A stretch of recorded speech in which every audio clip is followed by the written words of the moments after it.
On the morning I turned 18, a boy walked out of the Callaway House group home with a duffel bag in one hand and a sealed envelope in the other, and the only thing anyone said to him on the way out was good luck. What he found inside that mountain wasn't ore or stone or empty dark. It was proof that love can outlast everything, even silence. If you've ever felt invisible, like the world had already made its decisions about you before you ever opened your mouth, hit that subscribe button. This story is for you. The day I turned 18 was the day I legally ceased to exist in the state's eyes, and they marked the occasion with a check for $200 and a manila envelope that had been sitting in a filing cabinet with my name on it for reasons no one at Callaway House had thought to explain beforehand. Mrs. Albright ran the home with the efficiency of someone who had long since stopped expecting the work to feel meaningful. She had kind enough eyes, but they carried the weight of too many mornings exactly like this one. And by the time she slid the envelope across the desk toward me, she was already glancing at the folder beneath it. The radiator in the corner knocked and hissed. The room smelled of disinfectant and stale coffee. And outside the single window the sky was low and gray, the kind of gray that doesn't bother with clouds because it is one unbroken cloud from horizon to horizon. I had packed the night before. It hadn't taken long.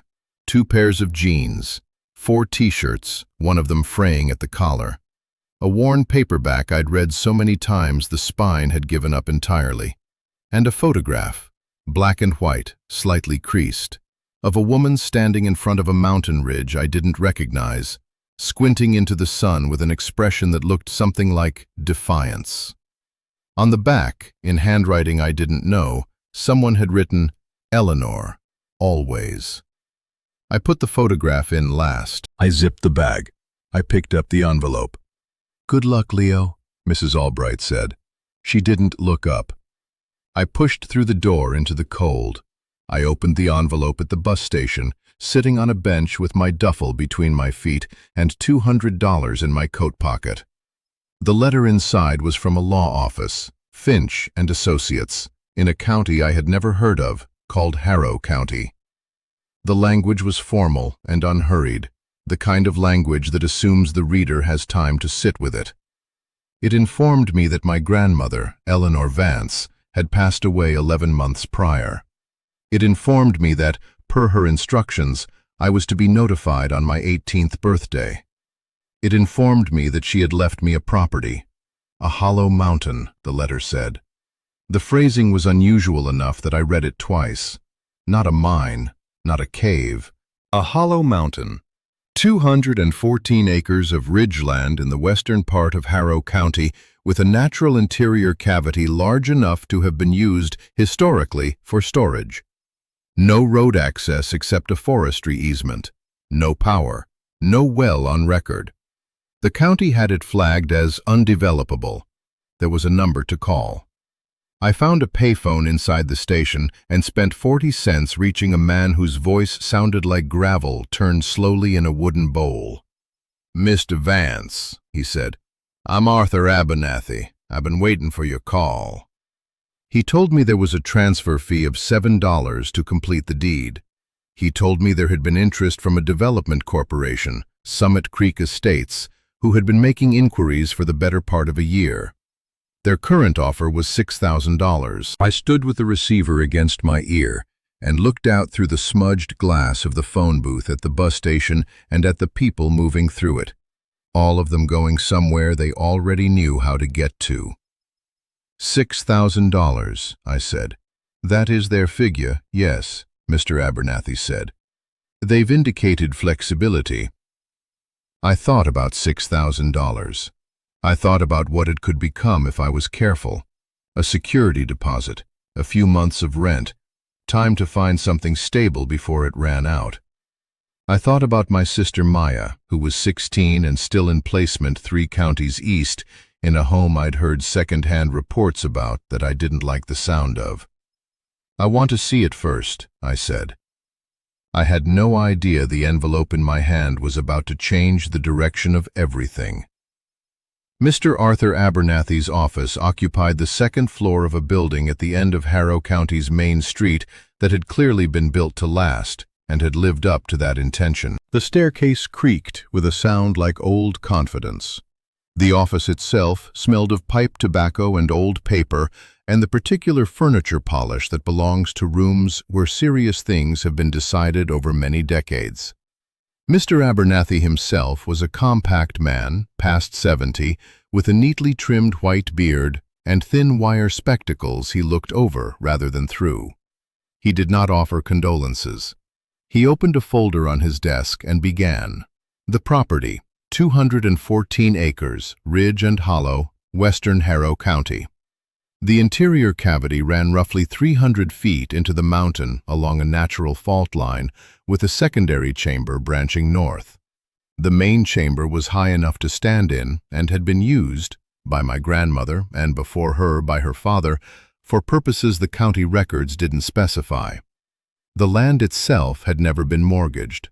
The deed was clean. The county designation of undevelopable is accurate in the conventional sense, Mr. Abernathy said.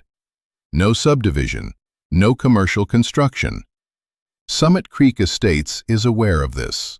Their interest is the acreage. They want to reclassify and develop the ridge approaches. He slid a paper across to me.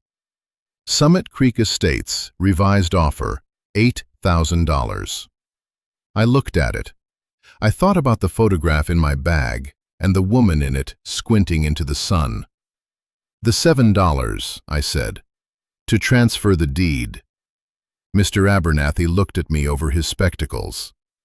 Something in his expression shifted, just slightly, just enough to notice. Indeed, he said, and waited while I counted it out.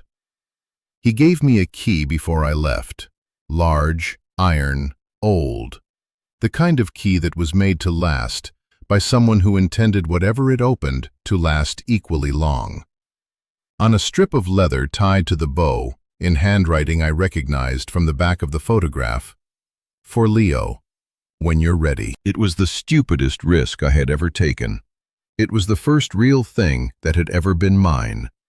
The bus to the western part of the county ran twice a day and smelled of pine sap and diesel. I sat behind the driver and watched the landscape change.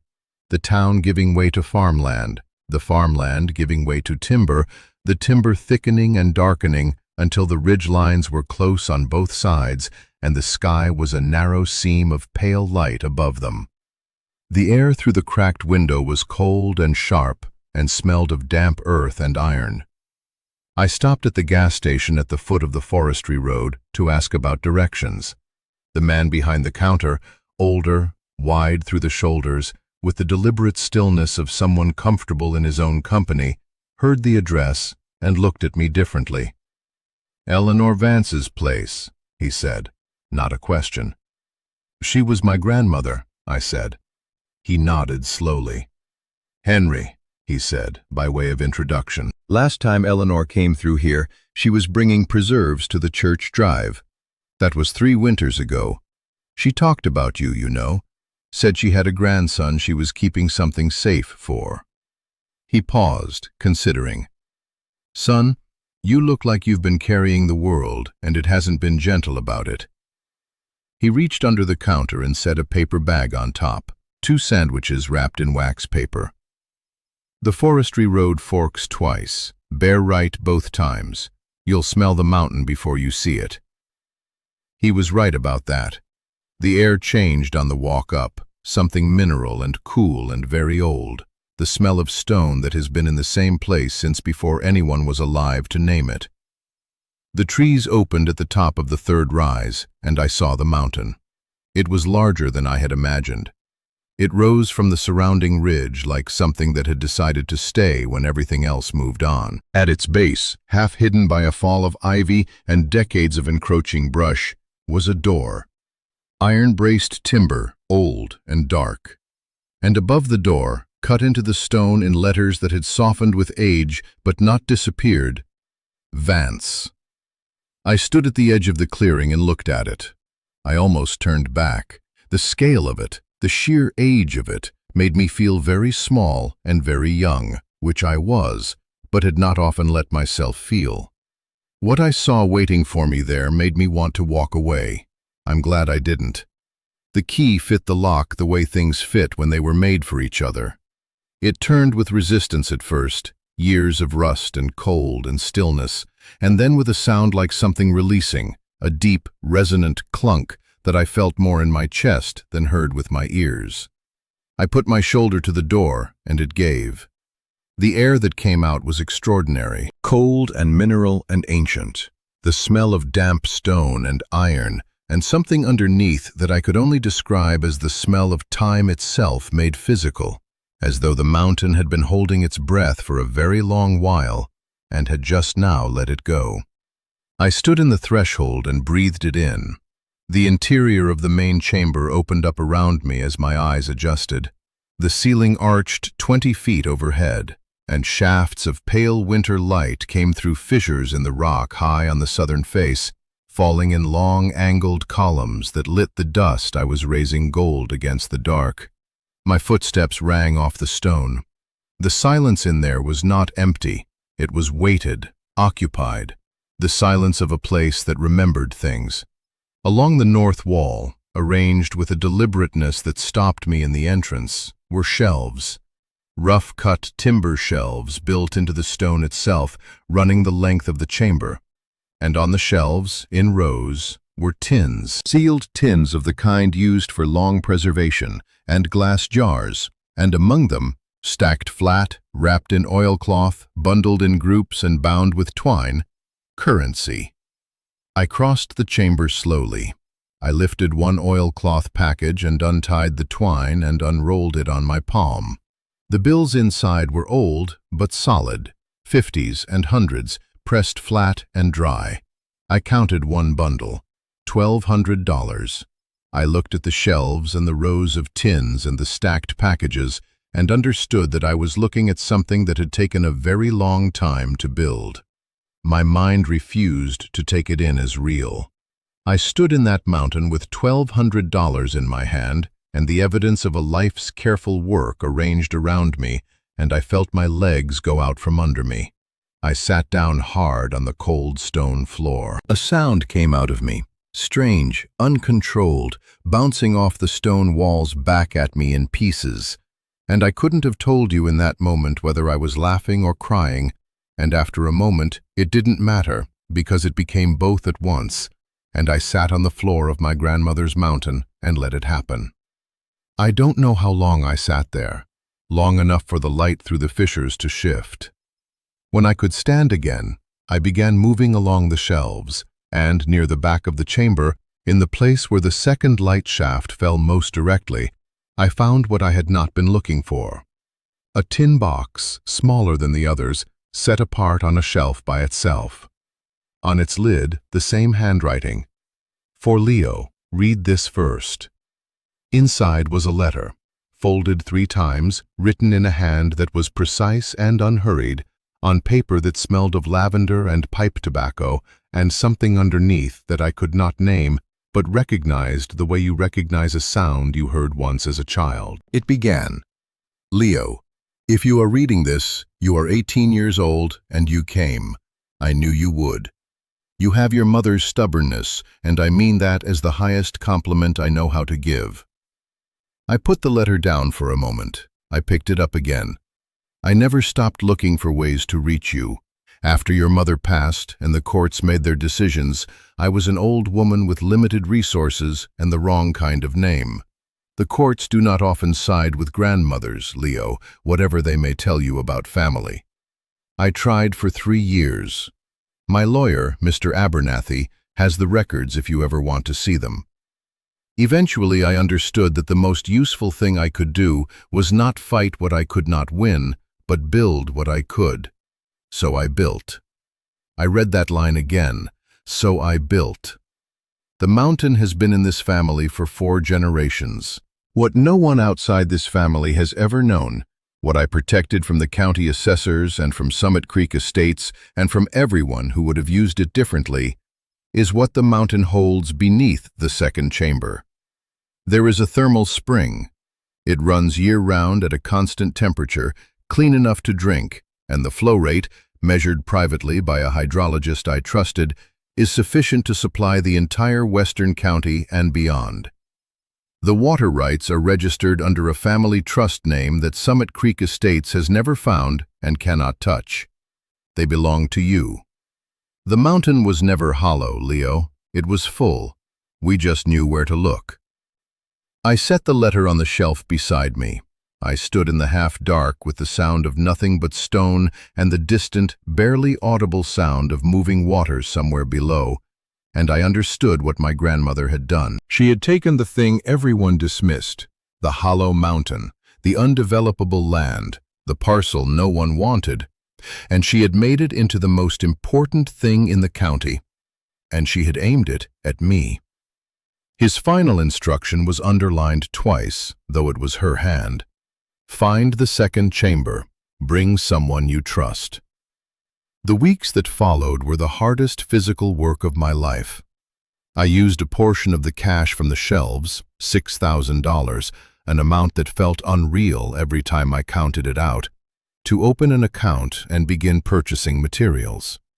George at the hardware store in town gave me an account on credit after my first visit, shaking his head when I offered to pay in full.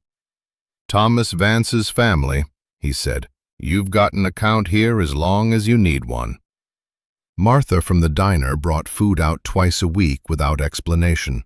A pot of soup, a loaf of bread, a jar of preserves that I recognized from the labeled tins on the shelves. A woman from the County Historical Society came up the forestry road one afternoon and asked to see the interior. I let her in. She left 2 hours later with tears on her face and a legal pad full of notes. I cleared brush from the entrance. I rehung the door on new iron hardware. I installed a generator on a concrete pad I poured myself, learning the ratios from a library book at the county branch. I ran wire along the chamber walls, strung lights, and for the first time since I had walked in, the mountain was lit. I found the second chamber in the third week, behind a timber panel in the north wall that swung on pivots older than anything I had seen built. The spring was exactly as the letter described, a clear, constant flow issuing from the stone into a basin carved by hand, running along a granite channel and disappearing into the mountain's south face. The sound of it, steady and unhurried, was the most reassuring sound I had ever heard in my life. Summit Creek Estates wrote again in the 5th week. Their offer was now $40,000. The letter mentioned blight assessment and public interest determinations and county petition processes, and I read enough of it to understand the shape of the threat before I put it in the wood stove I had installed near the entrance. I walked into Mr. Abernathy's office on a Tuesday morning to find 2 men in suits waiting at the table. They smiled at me when I came in, careful smiles, maintained with some effort, and began talking about regional development and partnership opportunities and the exciting potential of the Harrow County Ridge Corridor. One of them slid a paper across the table. $280,000. The room held that number for a moment. I let it sit there, and I looked at it without touching it, and I thought about the sound of the spring in the second chamber and the weight of the letter in my coat pocket and the face of my sister on a payphone saying, "Are you going to be okay?" "No," I said. The smiles held, but differently. "I'm not selling at any price," I said, "but I'll offer you a water access agreement. Easement rights to the spring, under a contract I dictate. A community water trust administered through the county with priority rates for every household within 12 miles.